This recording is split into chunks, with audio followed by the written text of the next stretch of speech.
ओम गण गणपते नमः। दोस्तों, आज हम आपको सकट चौथ व्रत कथा सुनाएंगे। आज माघ मास के कृष्ण पक्ष की चतुर्थी तिथि है और आज 17 जनवरी है। आज ही के दिन सकट चौथ का व्रत रखा जाता है। कुछ स्थानों पर इसे तिल चौथ भी कहा जाता है। यह चौथ साल की सबसे बड़ी चौथ मानी जाती है।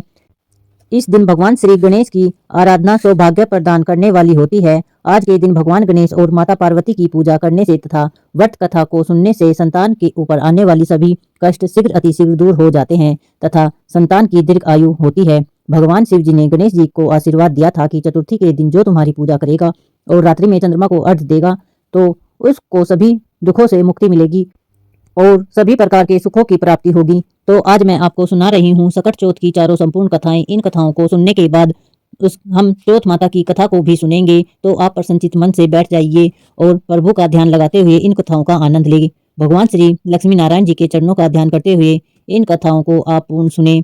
एक बार युधिष्ठिर ने भगवान श्री कृष्ण से पूछा, हे माधव, माघ महीने में किस भगवान की पूजा करनी चाहिए तथा उनका क्या नाम है? उस दिन पूजन में किस वस्तु का नैवेद्य अर्पित करना चाहिए और क्या आहार ग्रहण करना चाहिए? इसे आप सविस्तार बतलाने की कृपा करें। गणेश जी ने कहा कि हे युधिष्ठिर, माघ मास में भालचंद्र नामक गणेश जी की पूजा करनी चाहिए। इनका पूजन षोडशोपचार विधि से करना चाहिए। इस दिन तिल के 10 लड्डू बना ले, 5 लड्डू देवता को चढ़ावें और 5 शेष ब्राह्मणों को दान में देवें। ब्राह्मण की पूजा भक्ति पूर्वक करके उन्हें दक्षिणा देने के बाद उन 5 लड्डुओं को उन्हें प्रदान कर दें। हे धर्मराज युधिष्ठिर, तिल के 10 लड्डुओं का स्वयं आहार करें। इस संबंध में मैं आपको राजा हरिश्चंद्र का वृतांत सुनाता हूँ। सतयुग में हरिश्चंद्र नामक एक प्रतापी राजा हुए थे। वे सरल स्वभाव, सत्यनिष्ठ और विद्वान ब्राह्मणों के पूजक थे। हे देवी, उनके शासनकाल में अधर्म नाम की कोई वस्तु नहीं थी। उनके राज्य में कोई अपाहिज, दरिद्र या दुखी नहीं था। सभी लोग आदि व्याधि से रहित एवं दीर्घ आयु होते थे। उन्हीं के राज्य में एक ऋषि शर्मा नामक तपस्वी ब्राह्मण रहते थे। एक पुत्र की प्राप्ति होने के बाद ही वे स्वर्गवासी हो गए। पुत्र का भरण पोषण उनकी पत्नी ने किया। वह विधवा ब्राह्मणी भिक्षाटन के द्वार पर पुत्र का पालन पोषण करती थी। उस ब्राह्मणी ने माघ मास की सकटा चतुर्थी का व्रत किया। वह पतिव्रता ब्राह्मणी गोबर से गणेश जी की प्रतिमा बनाकर सदैव पूजन किया करती थी। हे पार्वती, भिक्षाटन के द्वारा ही उनके पूर्वोक्त रीति से तिल के 10 लड्डू बनाए। इसी बीच उनका पुत्र गणेश जी की मूर्ति अपने गले में बांधकर स्वेच्छा से खेलने के लिए बाहर चला गया।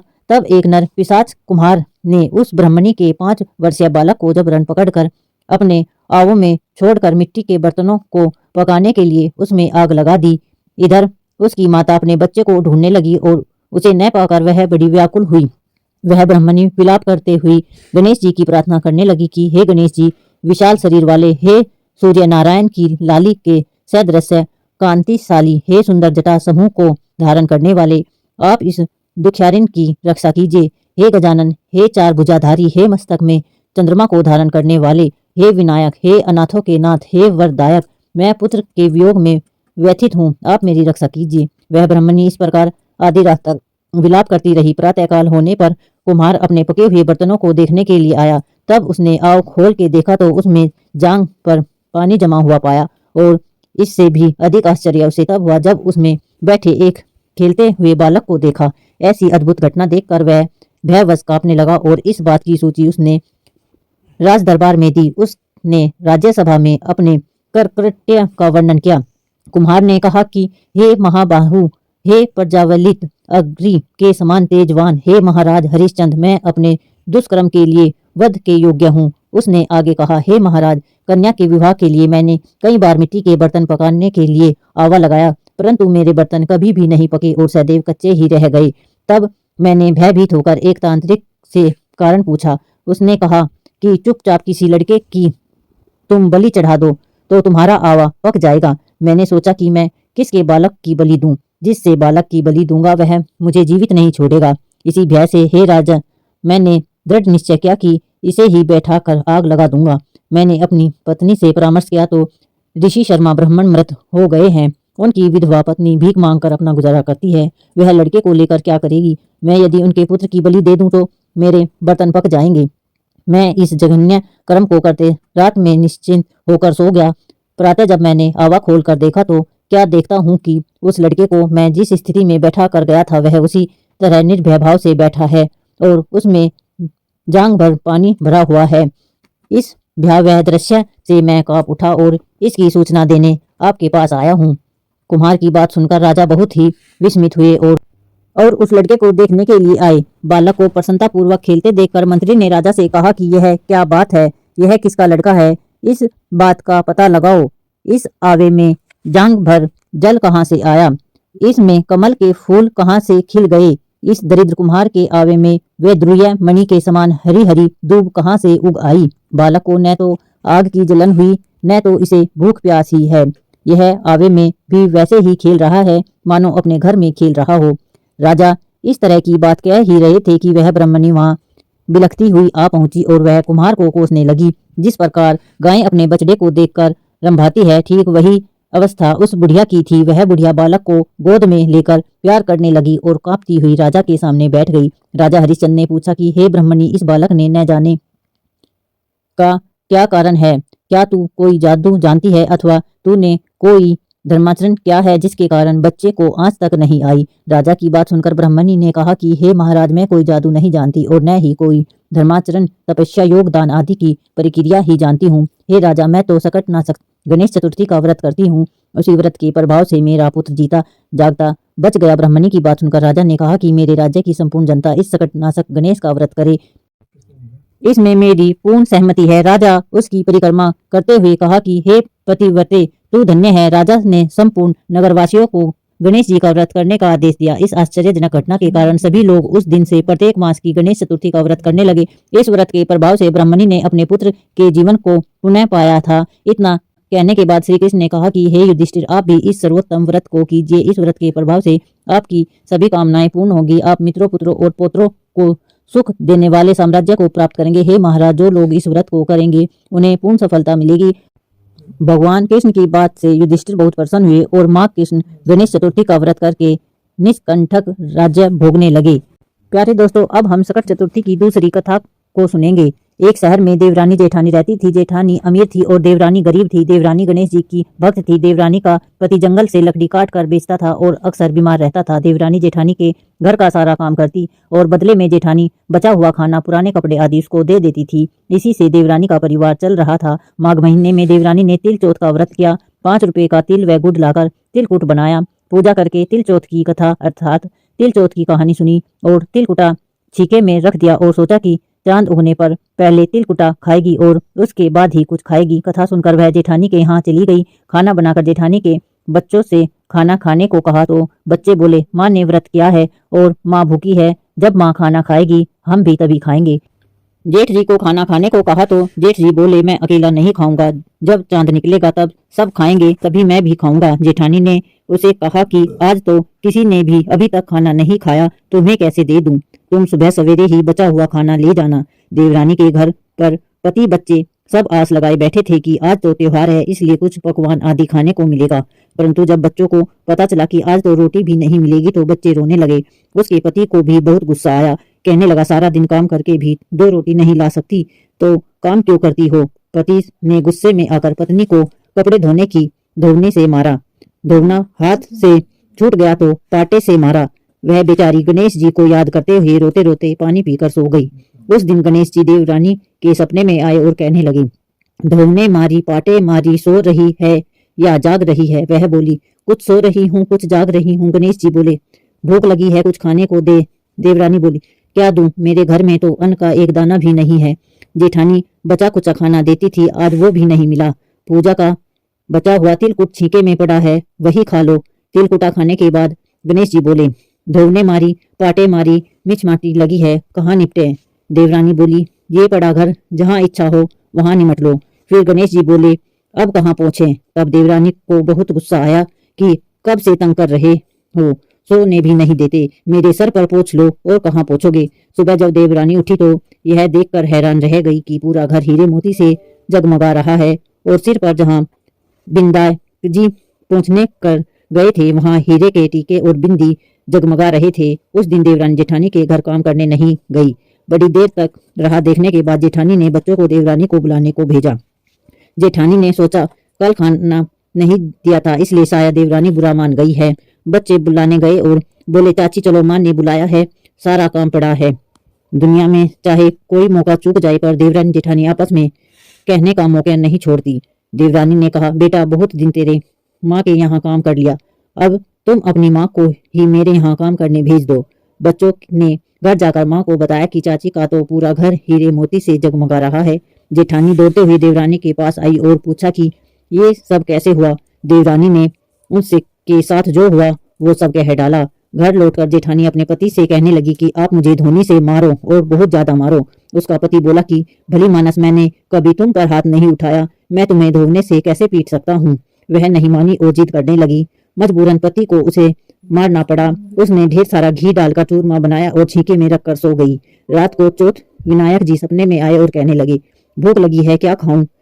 जेठानी ने कहा, हे गणेश जी महाराज, मेरी देवरानी के यहाँ तो आपने सूखा चूटा भरा तिल कुटा खाया था, मैंने तो झरते घी का चूरमा बनाकर आपके लिए छीके में रखा है, फल और मेवे भी रखे हैं और वह जाकर खा लो। गणेश जी बोले, अब निपटे कहाँ। जेठानी बोली, उसके यहाँ तो टूटी फूटी झोपड़ी थी, मेरे यहाँ तो कंचन के महल हैं, जहाँ चाहो वहाँ निपटो। फिर गणेश जी ने पूछा, अब पोछो कहाँ। जेठानी बोली, मेरे ललाट पर पोछो, बड़ी सी बिंदी लगाकर पोंछ लो। धन और मुकी जेठानी सुबह बहुत जल्दी उठ गई। सोचा घर हीरे जवाहरात से भर चुका होगा, पर देखा तो पूरे घर में गंदगी फैली थी, बहुत तेज बदबू आ रही थी, उसके सिर पर भी बहुत सी गंदगी लगी थी। उसने कहा, हे गणेश जी महाराज, ये आपने क्या किया। मुझसे रूठे और देवरानी पर टूटे। जेठानी ने घर की सफाई करने की, परंतु गंदगी और ज्यादा फैलती गई। जेठानी के पति को मालूम चला तो वह भी बहुत गुस्सा हुआ और बोला, तेरे पास इतना सब कुछ था, फिर भी तेरा मन नहीं भरा। परेशान होकर चौथ के गणेश जी से मदद की विनती करने लगी। गणेश जी ने कहा, देवरानी से जलन के कारण तूने जो किया था, यह उसी का फल है। अब तू अपने धन में से आधा उसे दे देगी, तभी यह सब साफ हो। भला हो, कहानी सुनाने वालों का भी भला हो और हुंगारा भरने वालों पर भी गणेश जी आपकी कृपा हो। किंतु जेठानी को जैसी सजा दी वैसी किसी को मत देना। बोलो गणेश जी महाराज की जय, चौथ माता की जय। आइए अब बड़े ही प्रेम से चौथ माता की कथा को सुनते हैं। आज के दिन चौथ माता की कथा को सुनने से ही व्रत पूर्ण माना जाता है तथा समस्त मनोकामनाएं पूर्ण होती है।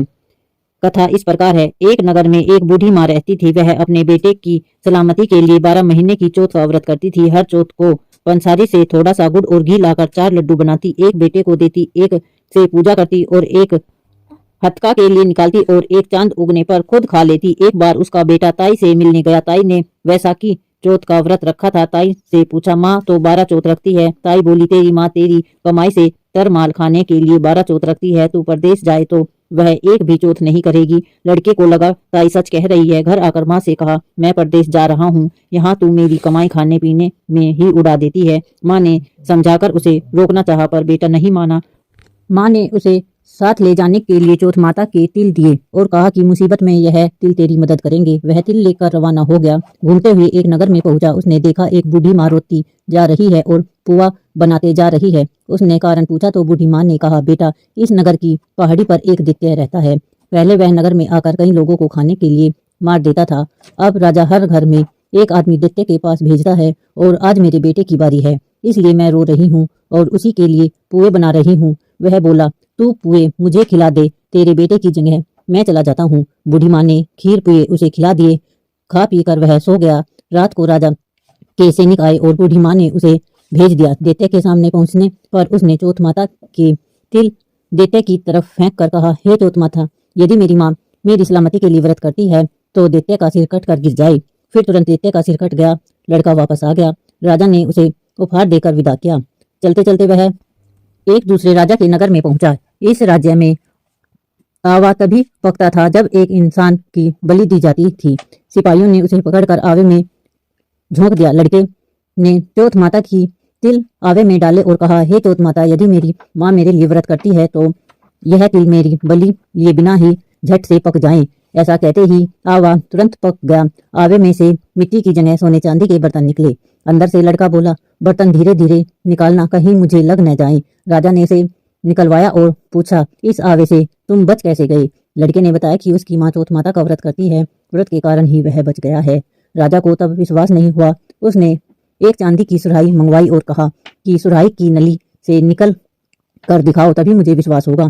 लड़के ने चौथ माता को याद करके तिल सुराही में डाल दिए और कहा, मैं भरवा बनूं, सुराही से निकलूं। लड़का तुरंत भरवा बनकर सुराही से निकल गया। तब राजा ने खुश होकर राजकुमारी की शादी उसके साथ करवाई और सभी लोगों को चौथ माता का व्रत करने को कहा।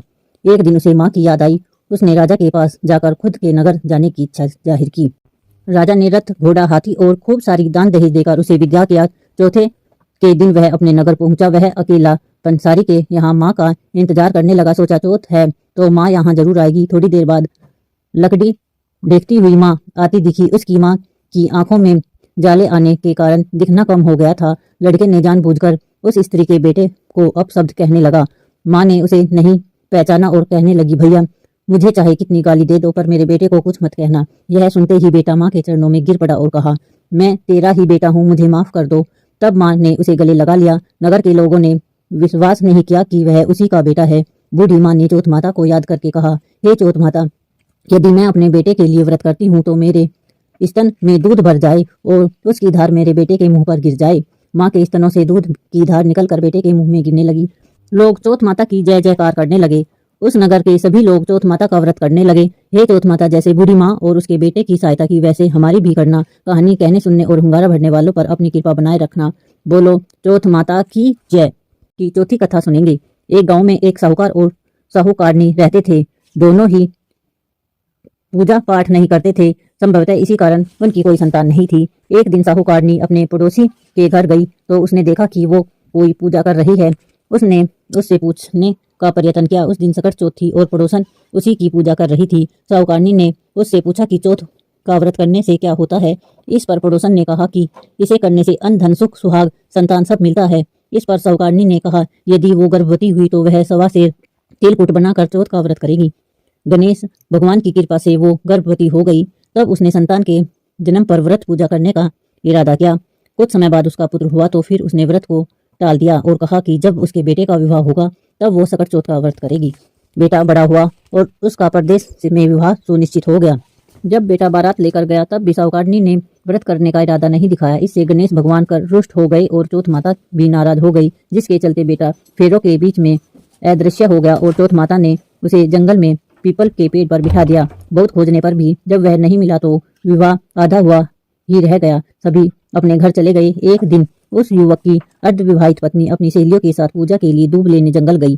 रास्ते में वही पीपल का पेड़ पड़ा जिस पर उसका आधा पति बैठा था। उसने आवाज दी, आ मेरी अर्धविवाही। डर कर लड़की घर चली आई पर दुख से सूखने लगी। जब उसकी माँ ने उसका कारण पूछा तो उसने जंगल की घटना का जिक्र किया। उसकी माँ उसी स्थान पर गई तो उसने देखा कि सेहरा पहनने साफा बांधे उसका जमाई पीपल पर बैठा है। उसने इसका कारण पूछा तो लड़के ने बताया कि उसकी माँ ने बोलने के बाद भी चौथ का तिलकुटा नहीं किया, इसलिए चौथ माता ने नाराज होकर उसे यहाँ बैठा दिया है। यह सुनकर लड़की की माँ साहूकारनी के घर गई और उससे पूछा कि तुमने सकट चौथ का कुछ बोला था? तो उसने कहा, हाँ तिलकुट बोला था।